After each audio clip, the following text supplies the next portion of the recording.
How much time do you spend in regretting, judging about the past events as bad and related to everything that is going on in your life now?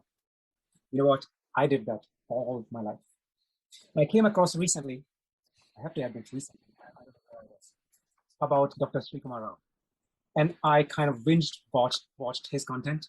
That has changed the way I think, the way I treat the events that are happening in my life. We'll go a little bit more in detail, but I will tell you, Dr. Srikumar Rao is a gem of a person. He is a speaker, author, former business school professor, and a creator of a creativity and personal mastery. That's his own course. He has authored Are You Ready to Succeed? That's a best-selling book. And then another book called Happiness at Work. Both have been bestsellers. He has been a professor in London Business School, Kellogg's, Haas, and has spoken to alumni of Harvard, Wharton, INSEAD, Dartmouth, Michigan, Duke University, and you name it, really. I mean, he has spoken every single stage in the world. But I am so excited today because we have Dr. Rao with us talking all things about happiness and how to stay happy consistently, all day, every second of your life. So I'm so excited. Dr. Rao, welcome to the show. My pleasure entirely, Ajay. Thank you for coming in. And before we start talking about happiness, I'm really curious to understand. You had a very good education. You studied in the top universities in India. You did MBA from IIM, and you had a very good career in corporate. Then why all of a sudden you moved and you left everything and started working in this area of happiness? I know it's important, but what really triggered your interest in this? I did not leave everything to start working on happiness, Ajay. What happened is I was hugely successful in the corporate arena, but I got burnt out by corporate politics. So I thought I'd go to universities where there is no politics, and I found out I was wrong. Politics is our life, and well, in universities. So then I was feeling, I had such brilliant career. I was moving up like a rocket in the corporate world. And I went to the universities, and my colleagues who remained in the corporate world went on to great financial success, and they rose to positions of power. And I thought, gee, I blew it all. I had this opportunity, and I messed up. I made a mistake. It's terrible. I've blown my life. So I really started feeling very sorry for myself. Now, all my life, I'd been doing a lot of reading, spiritual biography, mystical autobiography would take me to a wonderful place, and I came back to the real world, and it sucked. And I remember thinking, if all of this is useful only if you're sitting quietly thinking peaceful thoughts, but not when you came to the hurly-burly, then it's useless. But somehow I knew that wasn't true. I knew that this was very valuable, maybe even the only thing that was valuable. I just hadn't figured out how to make use of it. So one day I came up with my bright idea, which is, why don't I take the teachings of the world's great masters, strip them of religious, cultural, and other connotations, and adapt them so that they're acceptable to intelligent people in a post-industrial society. And the thought of doing that made me come alive. So I created that course for me. Initially, my thought was, I teach MBAs. We all know what motivates MBAs. Nobody is going to enroll for the course, but that's fine. If they did, wonderful. If they didn't, God bless them. I was going to create the course because I needed it for me. So I did.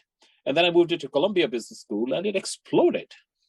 And since then, I've taught it at many of the world's top business schools, at Columbia, at London Business School, at Kellogg, at Berkeley, at Imperial College. And now I teach it privately in New York, London, and San Francisco. Right now, it's completely virtual because of the pandemic. And that's how it all came. It started as a personal quest. So now that you have seen the problems that you faced in the corporate world and even in the academics. And it's very common across the board too, because these are problems of human beings, not any particular one. And increasingly, I have a coaching practice, and I coach senior executives and entrepreneurs, and they're coming to me from all over the world because they all have the same predicament in our life. And in the last 10, 20 years, hasn't it changed at all? Hasn't changed for the last 2,000 years. The scale has perhaps increased a little bit, but the fundamental problem hasn't changed. That's interesting. And of course, when you teach the corporate world, your cohort, do they treat their colleagues, and do they make any difference in the kind of politics they have gone through in their offices? Or that's a good question. I can't answer it because I'm no longer affiliated with any institution. And I don't get involved in corporate politics. I only coach individuals who are very senior. And a lot of them tell me that they are much better able to navigate the corporate politics seas as a result of what they learned from me. Okay, great. So now coming back to the the juice of the work that you have done. And the one thing that I was mentioning before we started talking is about what changed my mindset about looking at the things. Because I had so many past events which still haunt me. And everything that happens now, I kind of go and relate them to, that's something which had happened, I don't know, 10, 15 years ago, right? And what I now do is I ask myself the one thing, the one mental model that you introduced, the good thing, bad thing. I find it so transforming. Tell us a little bit more about that. How can anybody going through some deep star in their life, they can just flip it around by just thinking about this? Absolutely. And you won't believe the number of people in senior executive positions, including CEOs, who've told me that has had a hugely transformative effect on their life. It actually comes from an old Sufi tale, and there are many versions of the tale. I like the one that I'm about to share with you. There was a man and his son, and they lived in a beautiful valley, and they were very happy, but they were also dirt poor. And the man got sick and tired of being dirt poor, and he decided he was going to become a rich man, and he was going to do that by breeding and selling horses. So he bought a stallion. Didn't have enough money to buy a stallion, so he borrowed heavily from the neighbors. And the very day he got the stallion, they had kicked the top bar loose from the paddock where he housed it and ran away. And the neighbors came around clucking, you were going to become a rich man, but your stallion has run away, and you still owe us money. You are screwed. And he shrugged his shoulders and said, good thing, bad thing, who knows?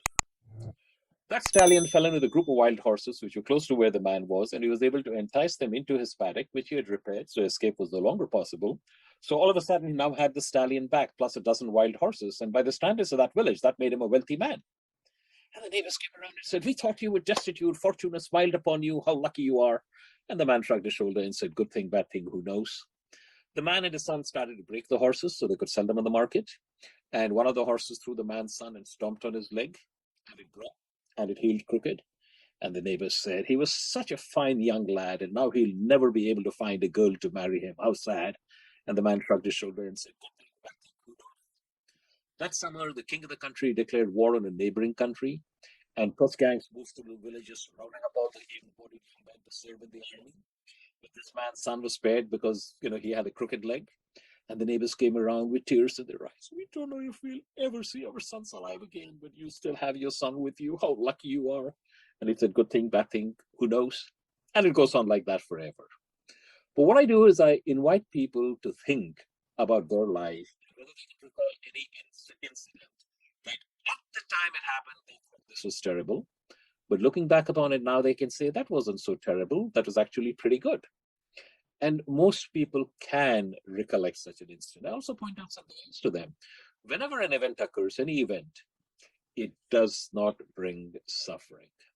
Suffering happens the instant you say, this is bad, this is terrible, I cannot bear it.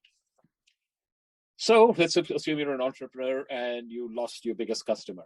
You now have a lot of spare capacity. But you lost your biggest customer and you say, oh my God, what's going to happen? What's going to happen to my cash flow? Will I have to lay off workers? This is terrible. And the moment you say this is terrible, at that instant, suffering begins. Suffering doesn't begin when you lose your customer. Suffering begins the instant you say this is terrible. And sometimes it can happen very fast, but it's still two separate things. So I invite my audience to say, can you think of any time when something happened that you thought was terrible, but now you can find, with a passage of time, you found that what you thought was terrible was not that terrible, maybe even a good thing. And of course, many of them do. I have my own example. I was working with a firm in the computer security business, and they really wanted to get a big client, and they tried very hard, and they lost to a competitor. And they thought the competitor had used slightly unethical means to get the project. But, it is what it is, and he picked up and went on. And 6 months later, the company was indicted for massive accounting fraud. And the competitor who got the business was left with a six-figure uncollectible accounts receivable. Stuff like that happens all the time. So merely asking yourself the question, is it really true that this is terrible, will move you to a different emotional domain. And if you then take the next step, which is, what can I proactively do to actually make it a good thing? And you move from the realm of despair to the realm of possibility. That's how you become incredibly resilient, Ajay. Nothing ever phases you because you never say, hey, this is terrible. You simply say, okay, this happened. Where do I go from here? And could it turn out to be a good thing? And lo and behold, you move to a different emotional domain. And it works. It really does, It because really does work. I I have so many examples of that. exactly. I mean, many of the examples, you realize that what you thought was bad was not actually bad because something happened opposing that. That doesn't happen always. Sometimes you made a decision and that thing never happened, and you didn't see any negative thing also, right? Say, for example, I'll give you an example. When I got into engineering in India, I had an option to choose between REC, which for my foreign audience is a better college compared to a local college, which I chose to do my engineering. And I keep thinking after for many years, I thought, I should have done that. I should go to that college or this. But now I don't know what would have been future if I would have gone. So I can't really have anything to compare with. So in those situations, when your decision, you can't figure out whether it was good or bad. So you can't really compare my current situation. Is it better or is it worse than that? In that situation, how do you use this particular model? Okay. I have another model, which is also a very powerful model. And that is that it is impossible for you to make a mistake. You think, oh, I have a decision point and I have to make the right decision because the wrong decision will set me back.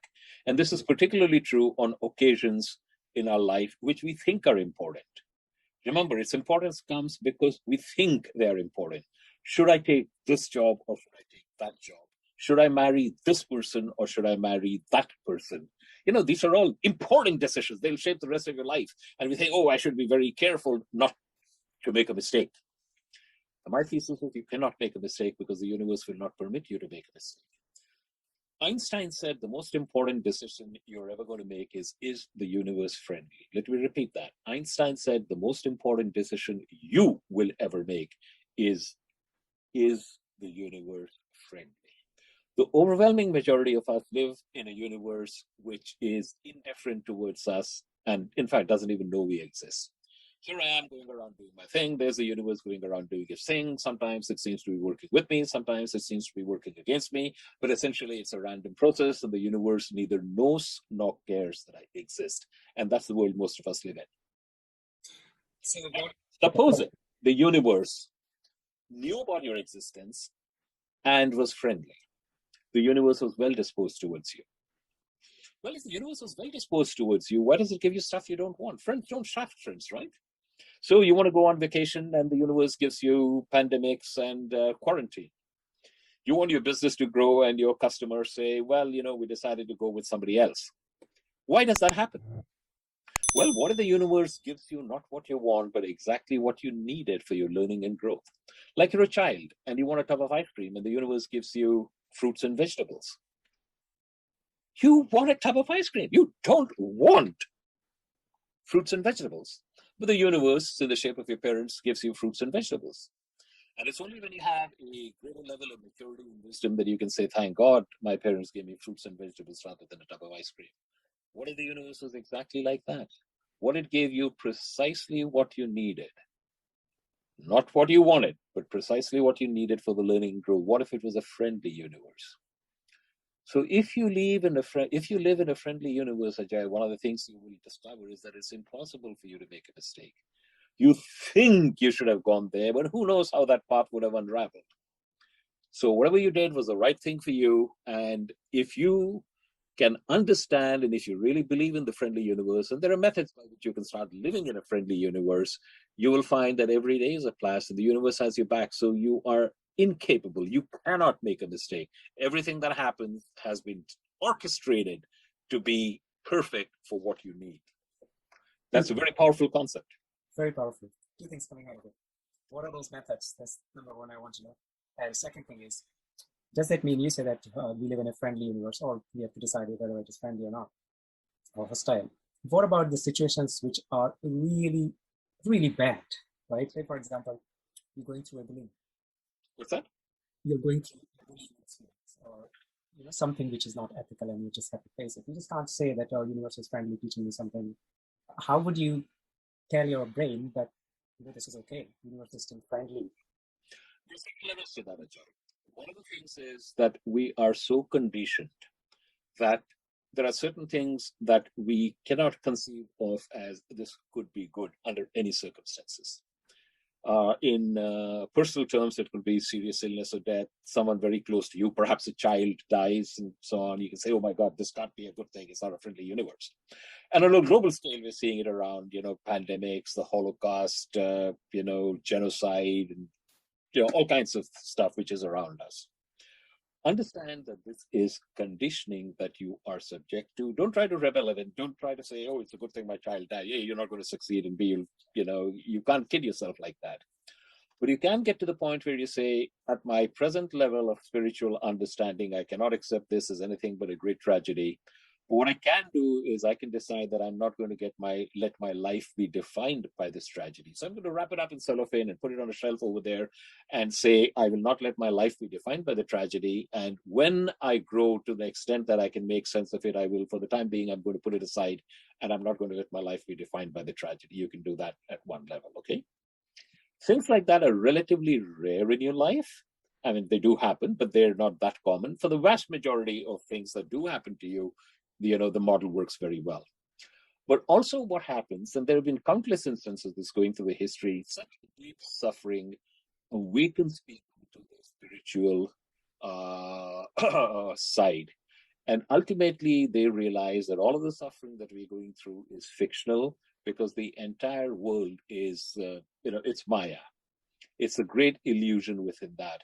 And to understand it intellectually is very different from knowing it and being anchored in it.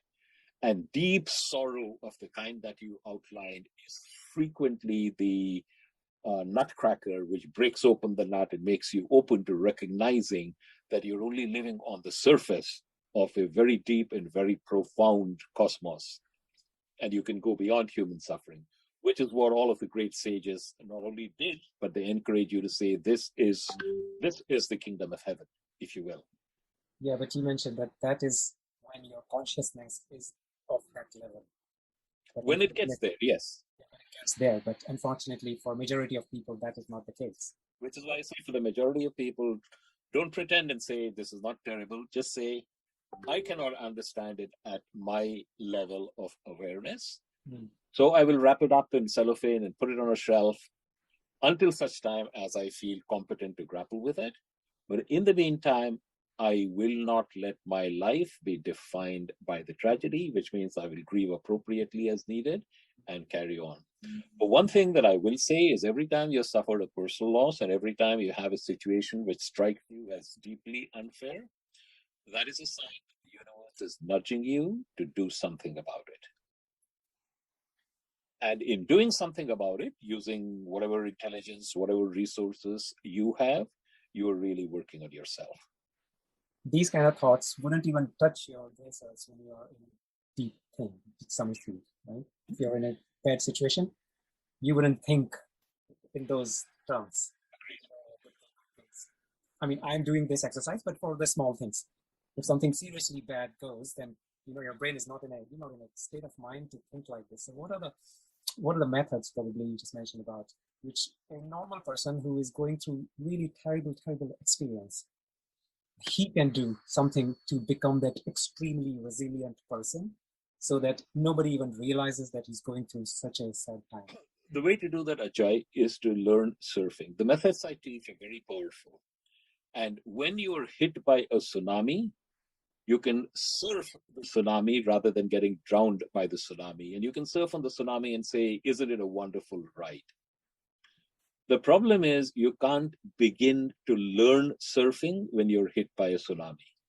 If you want to surf the tsunami, it's a very good idea for you to practice on the 2-foot waves before the 60-foot wave comes along. So when you said when people are in the grip of that, they don't think about it. And the reason they don't think about it is they haven't trained themselves to think about it in all situations. What I do in my programs, what I do with my coaching clients is I get them to think about it, not from a morbid standpoint, oh my God, this is going to happen, which sends lots of negative mental chatter and negative attracting forces out, but simply as a hypothetical. And when you start doing that, when you play act in your mind, this is how I'll react, your ability to surf the tsunami when it comes is greatly increased. So start right now when there isn't anything major affecting you. Become familiar with the concepts, implement them in your life, see that you're living in a friendly universe. And when you get clobbered, and you will get clobbered, it's not a question of will I get clobbered, it's a question of when will it happen and in what form will it happen. It will happen. So then you will be in a good position to surf the tsunami when it happens. I think that makes a lot of sense. So it's kind of building your resilience muscle is an exercise that you do before you go into that downward. Before you're really tested on that, yes. Exactly. Yeah. And you just said a word, that is always, it is something that disturbs everybody, right? And it takes absolutely. time It's to core concept of what I teach. It's been called various things by various people. The Buddha, for example, refers to it as the monkey mind, and in our scriptures, it's referred to as your wild horses that are dragging you in side. So it's a constant stream of thoughts that we have. Mental chatter is nothing but an unending series of thoughts, and one feeds on another and feeds on another, and there are too many for you to get a hold of. So is the mental chatter is the mental model which makes people suffer the most, do you think? The two feed on each other. A mental model is the notion you have that this is the way the world works, and your mental chatter reinforces your mental models, and your mental models give rise to your mental chatter. So the two are intimately intertwined. So I don't mind having a mental chatter as long as it is giving me something productive or something positive. Because your all sort of thoughts are some sort of chatter, but unfortunately 9 out of 10 are negative, right? So many of them are very negative, but even if they are positive, you want to basically go beyond chatter altogether. And if you want to get to the place that the sages are telling you this is your true self, you have to get beyond both the good and the bad, quote unquote. And yes, it'll benefit you immediately because, as you pointed out, most people have negative mental chatter 3 to 5 times as often as they have positive, quote unquote, mental chatter. But ultimately, you want to go beyond all the duality. So you just observe it. Don't identify with it. Mental chatter is not a problem, Ajay. You go off, it's a bright sunny day, you look at the sky, there are clouds, and you look down, 10 minutes later, you look up, and those clouds are gone, and other clouds have come in their place. Mental chatter is just like that. It's there. It's like clouds in the sky. They come, they go, no big deal. It's when you identify with the mental chatter that they can take you to places you don't want to go. Our problem is not mental chatter. Our problem is we identify with the mental chatter, and then it can really create havoc in your life. Sorry to interrupt. When you say identify, you mean you make that to become your mental chatter. I am angry, and instead of observing anger is passing through me, you become angry, and then you go off and do things. And look at gang killings. Very often it happens because somebody does something, the other person gets angry, immediately reaches for a gun or a knife or something. They become their mental chatter as opposed to the observer of the mental chatter, and then all kinds of horrible things can happen, both to the individual and to society. Yeah, and I think that's because to some extent the human brain has been made in such a way that you tend to go more towards something negative versus something that is going to be always grab your attention. Yes. Yeah, the default mode is to go. If let's say your loved one have gone out and you can't reach their phone, the first thought will come is, oh, they had an accident. Absolutely, yeah. And of course, this has been spread. Social media is doing a wonderful job of reinforcing the negative. So that is happening to an unprecedented scale right now. So what is the daily exercise that I can do to have? Observe your mental chatter. Constantly observe your mental chatter. Be the witness. Don't become your... And by the way, you can start out doing it and you will lose your witness position in seconds, sometimes within minutes. But each time you realize you lost your mental chatter witness state and become the mental chatter, go back to being the witness. Do it over and over and over again. This is the rest of your life exercise, Ajay. If you observe it, do you have to do something to flip it around, or you just observe it? Observe it. That's enough. And then you mean to say observe means just being mindful, right? Be mindful of that. Say this is mental chatter going through. I'm having a lustful thought. Anger is passing through me. I am feeling disappointed. I am feeling fearful. I am fearful, but I am seeing the emotion of fear passing through me, and you're witnessing it. So because this mental chatter is like 24 hours, right? Even when you're sleeping, it's there in some form. But when you're observing it, like mindfulness is a meditation exercise, which yes, it is. more or less the same thing, but that is only when you're sitting and doing mindfulness mindfully, right? But rest of the day, you are not doing the meditation, right? My thing is mindfulness is not something you do at specific times. It's something you bring into your life, period. Of course, this is a impossible quote unquote goal, but that is the ideal. And the more you go towards it, the more you find that you're capable of doing it. And you will find your life start cleaning itself up incredibly fast. When people take my program, they realize significant benefit within weeks. And there's one more very important model that you talk about, which is the me-centered universe. So everything that we think about, all the events happening around us, they come to us. How is it going to Absolutely. impact us? My point is, what's wrong in that, right? Even in the aircraft you go, there's nothing wrong, quote unquote, in that. But if you live in a me-centered universe, you're not going to get to the vision I had pointed out, where you're radiantly alive every day. You're going to live, if you live in a me-centered universe, you're basically going to live a mediocre existence punctuated with flashes of pleasure. That's just the way it is.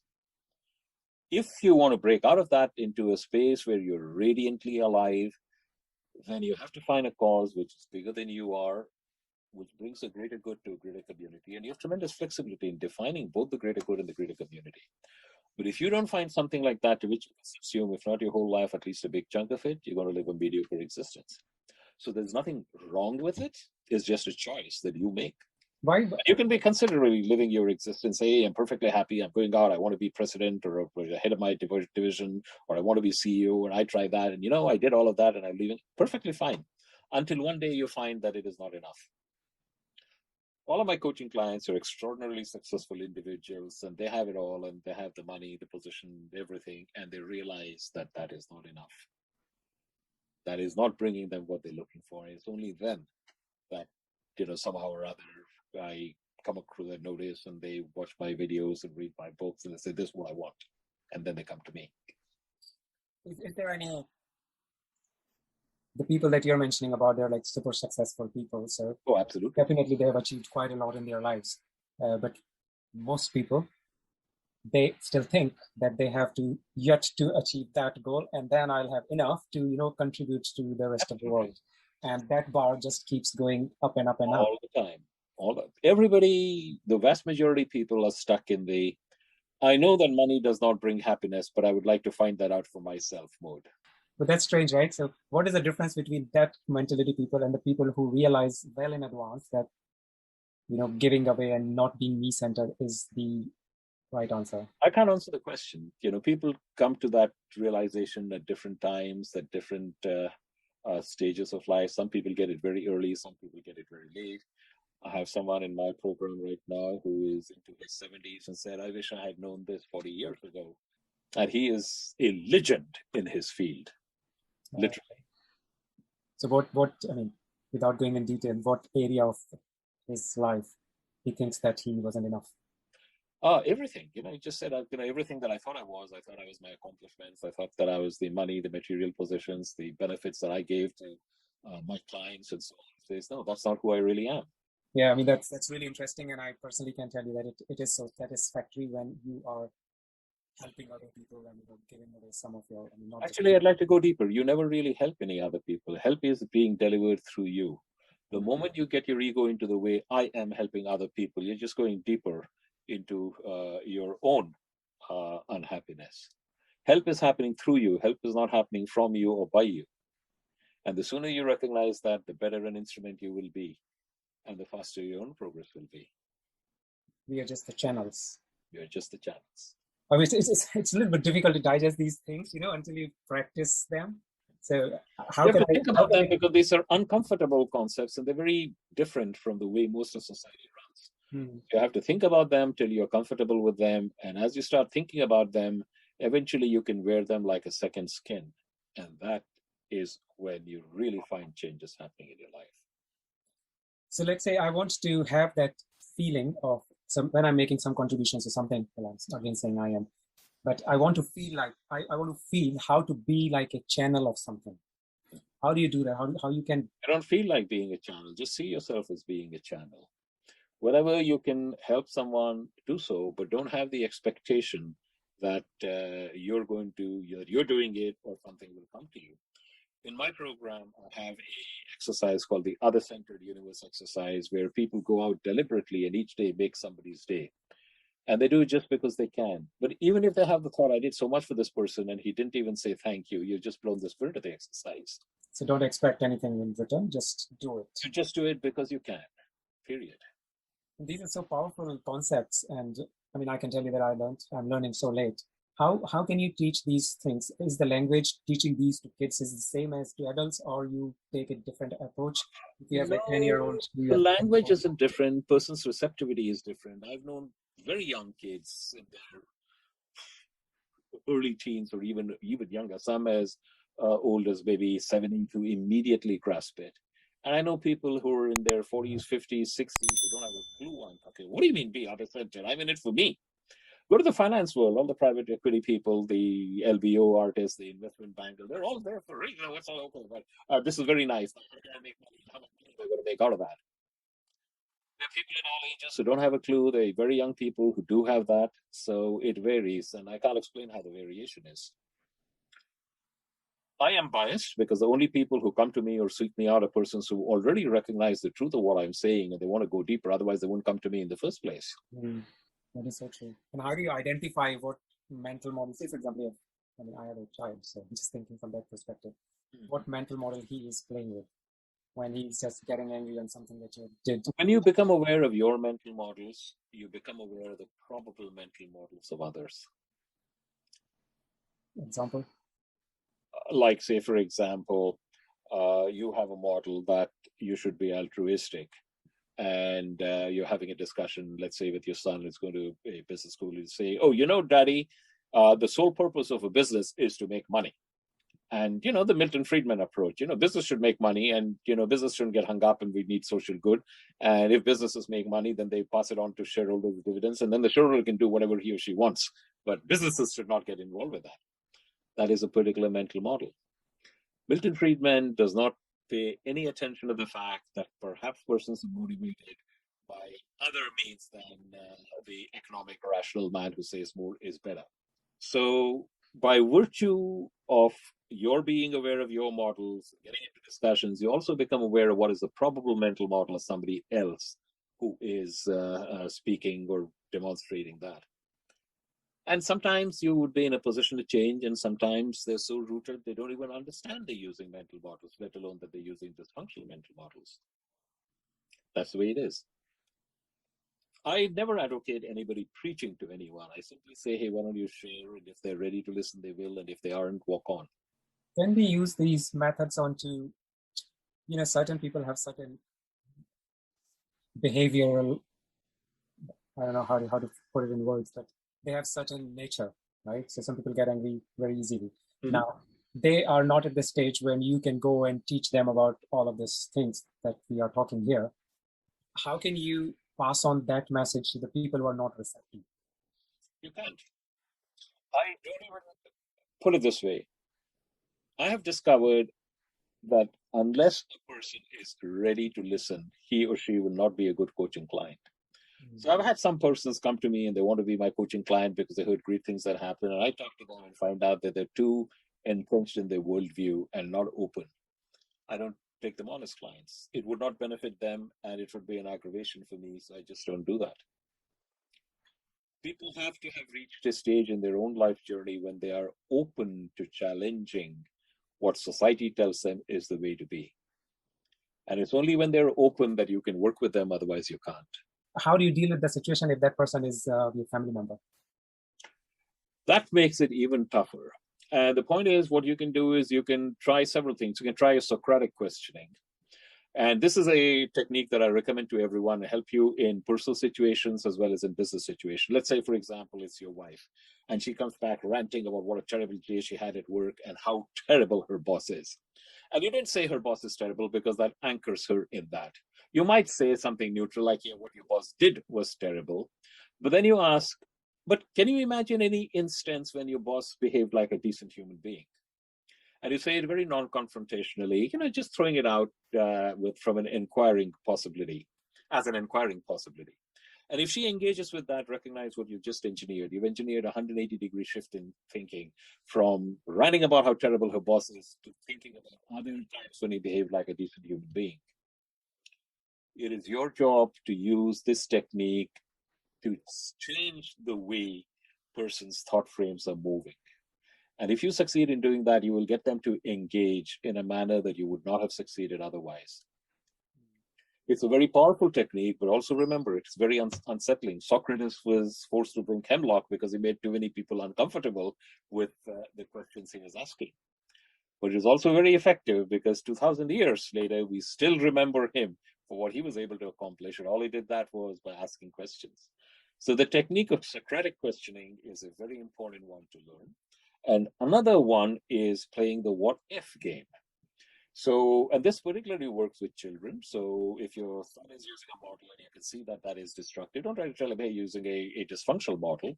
Simply wait for an occasion to present itself and particularly see if you can relate it to some friend of his or hers who is passing through a similar situation and say, do you think it would help your friend if your friend saw it in this manner? Mm.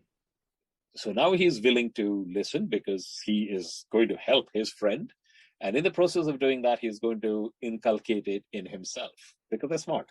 Thank you for sharing that. An extra thank you for the warning. So, okay.